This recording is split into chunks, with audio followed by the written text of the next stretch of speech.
I'm Mike Giambattista. I'm publisher of TheCustomer, and today I have the unique pleasure of speaking with two esteemed voices in the world of CX. Nicole Kealey is Vice President of Strategy at Alida, and Alan Webber is VP of Customer Experience Management Strategies at IDC. And I don't think the titles really belie the complexities of what you guys do for a living. So if you would, maybe introduce yourselves a little better than I have. Nicole, if you wouldn't mind going first and maybe explain what your role is at Alida. Sounds good. And thank you, Mike, for having us both today. I think it'll be a fun discussion. So I'm the Chief Strategy Officer here at Alida. We are a SaaS company focused on customer experience management and insights. As part of my role, essentially, I'm looking at our go-to-market strategy across all of our different global regions and our different channels to market. And I also have responsibility for our global marketing function. Okay, and just for reference, you guys have a decent sized global footprint. Maybe you can tell us a little about where you are geographically? Absolutely. So we have clients across North America, Latin America, Europe, and Asia. We're looking forward to getting a little bit more active in Northern and Southern Africa as well. And we have clients across a number of different industries: retail, consumer products, financial services, healthcare, media, and technology. Okay, wow. It's a mouthful. Alan, I'm sure you'll do a better job of introducing yourself than I did. So again, Alan Webber, and I'm the VP of Customer Experience for IDC. And IDC, for those of you who don't know, is one of the big three IT analysts, market analyst firms. I lead our customer experience practice, which between here in the US and globally is about 35 analysts. We have just a little bit over 1,500 analysts globally, so we're all over the world. And I've been doing the gig, not necessarily at IDC the whole time, but I've been an IT analyst for about 17 years, and most of that time has been in the customer experience space. So great to have this conversation. Yeah, I'm really excited about where this could go. You mentioned you'd been in the CX space for 17 years. That almost predates the term CX. It does. I mean, so when I first started 17 years ago, it was really discussion more around user experience than it was customer experience. And we were using, the traditional CAR, three aspects, useful, usable, enjoyable. That was our model for what a user experience was. And it was through a website or perhaps, an IVR or something like that. And then we started getting into really being able to measure customer experience. And from there, we said, okay, so what's the impact on customer experience on bottom line revenue? And companies finally began to see that and the role that technology plays in that. So it's been an interesting 17 years to watch that evolve and all the new companies and new ideas come up.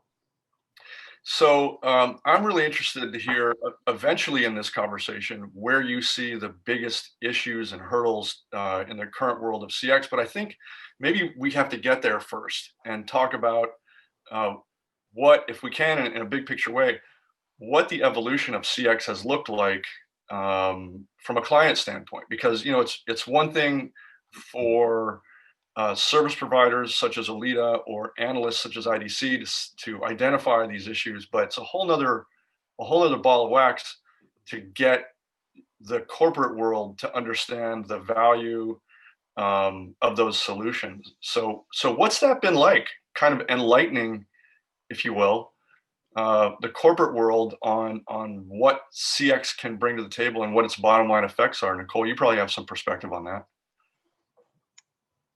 Well, it's been interesting. Although I've only been at Alida for the last year or so, I did have the opportunity to work on CX topics, 10 plus years ago when I was with Adobe, and I know Alan was working on those topics and with similar companies at the time as well. I think the first is, really acknowledging that CX is not a one-time event. It is something that needs to be continuous. It needs to be a priority that is cross-organization.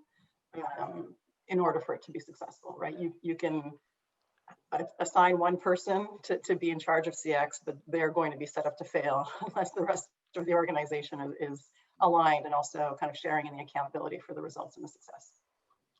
When you're presenting your findings to the C-suite or whoever it is your stakeholders, has their level of receptivity to your ideas changed over time?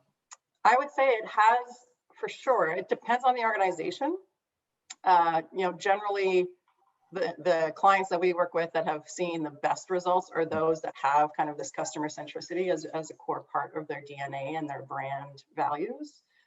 Those that are more focused on margins or just driving pure revenue may have a few more struggles in kind of driving a successful CX approach.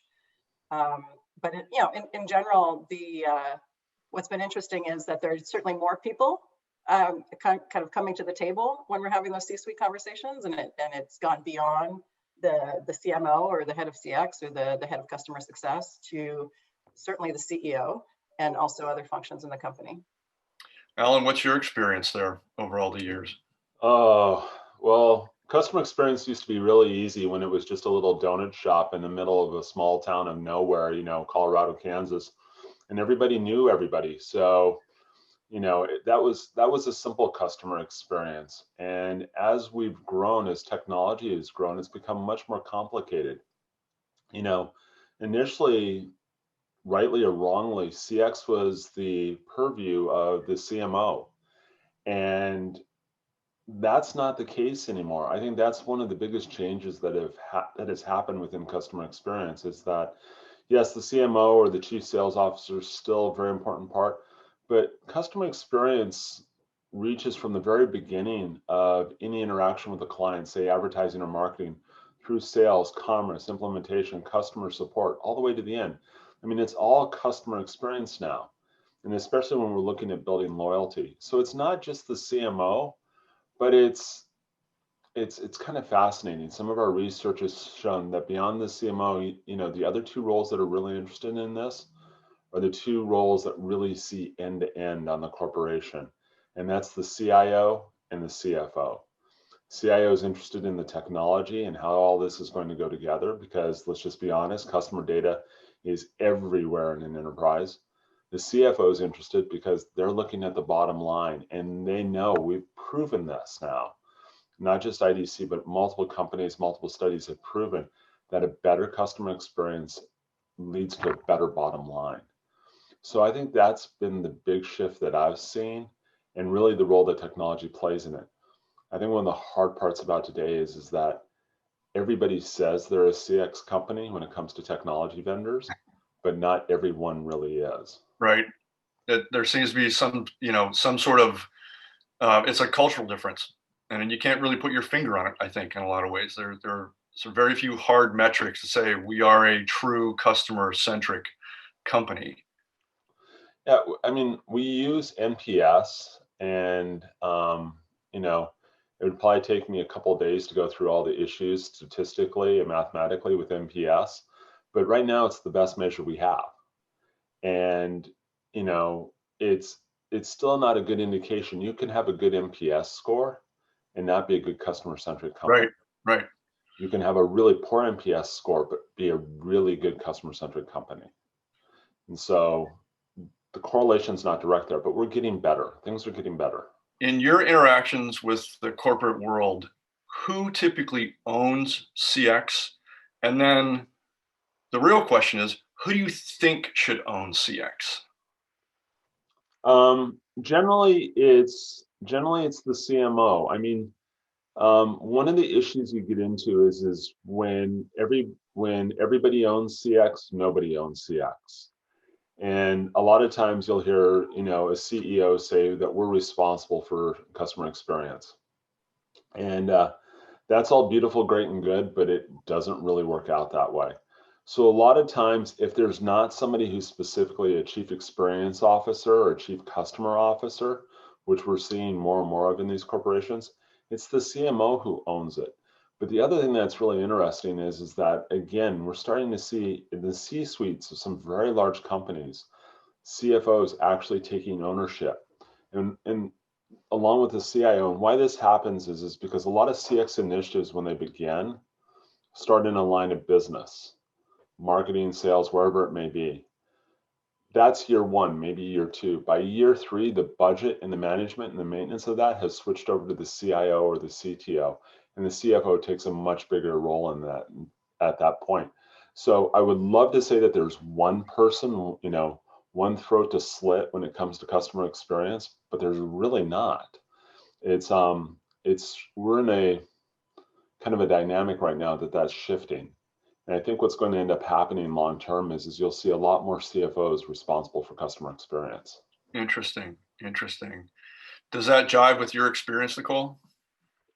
It does, absolutely. And I think it's also really interesting to look at how it differs across industries. Certainly when we look at healthcare, you see a very kind of distinct function around patient experience, which is something that gives me hope for all of our healthcare services, no matter where we live. And in financial services, over the last few years, you've seen kind of this advent of chief digital officers or chief experience officers. And so I think they're acknowledging kind of their virtual and very kind of intangible sort of existence and experience that they deliver to their customers. But in somewhere like CPG, where you're actually delivering a physical good, it's a little bit different. You might find more of those instances where CX lives within marketing currently. Interesting. So I'd like to switch a little bit and to a forward-looking view and talk about what you both see as some of the big hurdles that the corporations are facing right now in achieving healthy, A+ level CX, and then maybe what do you think the solutions might be? So I think, certainly one of the things we've been seeing, especially in 2020 with CX programs as a whole, is it's almost been a half and half of some clients are seeing more investment in their CX programs because organizations are understanding that now more than ever, they really need to be able to have that pulse on the customer and be optimizing the customer experience. And then other organizations that have had to respond to the pandemic and scale back and shrink kind of their investment levels, right? But the ones that are growing are those that are able to measure the outcomes and the business results and ultimately the value that a CX program will bring to the organization. And that kind of that value measurement, I think, is really important as one point. I know Alan and I have talked about this on different occasions. I think the other point is the need to have both continuity and context as part of a CX program, right? So, the data that you might have had in March about what your customers thought of you or wanted from you is not useful in October. And there needs to be that continuity of kind of understanding how customer needs and wants are shifting and changing. And then the context is understanding, that one data point or that one experience that you might be seeing through an NPS survey. What was the context around that? Have they been a customer of your brand for 10 years, for 6 months? How did they become a customer, and what are the services and products that they are currently consuming? And having a little bit more of that fuller picture of what's going on. So if I may, and not to get too deep in the weeds, how does a company build that kind of continuity? So from my perspective, I would say it's about having that regular, continuous interaction or conversation with your customer, right? And it's not just kind of doing a point of sale survey when you acquire them that first time and then never asking them a question again. Or it's not about kind of just getting their score through your biannual NPS survey. It's about making sure that you always have kind of this ongoing interaction with them and are able to listen to what they're saying about their experiences, but also very much importantly is to act on that, right? So you can gather all the data in the world, but if you don't actually do anything with it, then it's not very useful. Right. Alan, your thoughts? Big issues, big challenges, big solutions? I think that a lot of companies are still struggling with the idea that any engagement, any interaction with a customer is a relationship.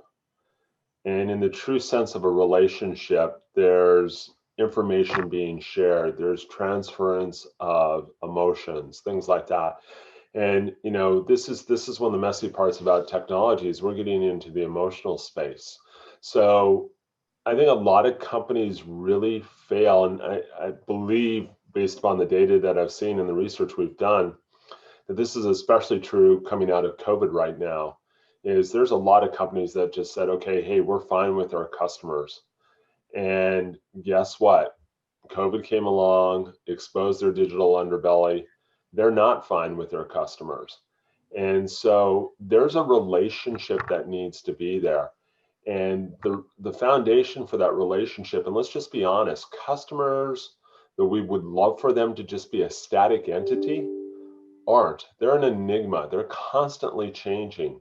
And so you have to constantly update the information around that relationship.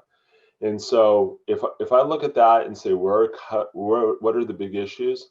It's building out empathy. And I don't mean necessarily human to human emotional empathy, but I mean contextual understanding of what that customer is going through, that cognitive empathy of what that customer is going through, and how that constantly changes and switches, and then being able to adapt your company, your organization, your technology to that completely shifting customer. And the foundation for all this is intelligence and data and using that in the right way. And that's one of the biggest failures of corporations, companies, enterprises around the world right now, is that they're gathering customer data and they don't do a doggone thing with it. It just sits in a database somewhere and they don't use that to help maintain that relationship. So you mentioned something that's pretty intriguing to me. That's the empathy with the customer, which is momentary. What the customer is feeling right now will change in 5 minutes because of circumstances. Yep.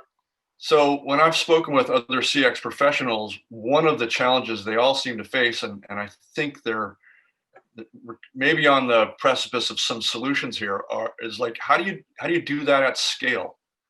If you've got 15 million customers in your database and their emotions and reasons for interacting with you are changing on a moment by moment basis, how do you do that? Well, so a lot of that change in emotions, that change in engagement with the customer is contextual. And within that context, within those millions of customers, there are certain patterns around that context that we can apply. So yes, every customer has multiple facets depending upon where they're at within the customer journey or what it is they're interacting with. But we can, in that large scale, we can contextualize what they're going through. Then we can apply patterns. And as we get even better with new technologies like AI and machine learning, we can use that data both personalize and then use that within the context of a larger pattern to better empathize with where that customer is at. So it's the combination of those technologies and the alignment of a corporate drive around that that's going to bring us that empathy. And you're right, there are some companies that are getting close out there, especially at scale when you're talking tens of thousands of customers. People joke that having all the customer data in one place is probably the golden chalice in customer experience. And my comment generally back to that is no, that's not the chalice. The question really is what's in the cup? Can you turn that into something that allows you to continue to build and maintain that relationship with the customer? So that's a beautiful segue into a much larger discussion on customer experience management platforms. And I know Alida has has some pretty big announcements related to theirs. So what I would say is maybe in a subsequent conversation, we can talk all about the offerings and the nuances and the benefits there. But for now, I just want to thank you both. I find this stuff really fascinating personally, and I'm fortunate that I have a readership that tends to think this stuff is cool too. So Nicole Kealey, Alan Webber, thank you both for your time today. I really appreciate it and really look forward to the next few times we can do this.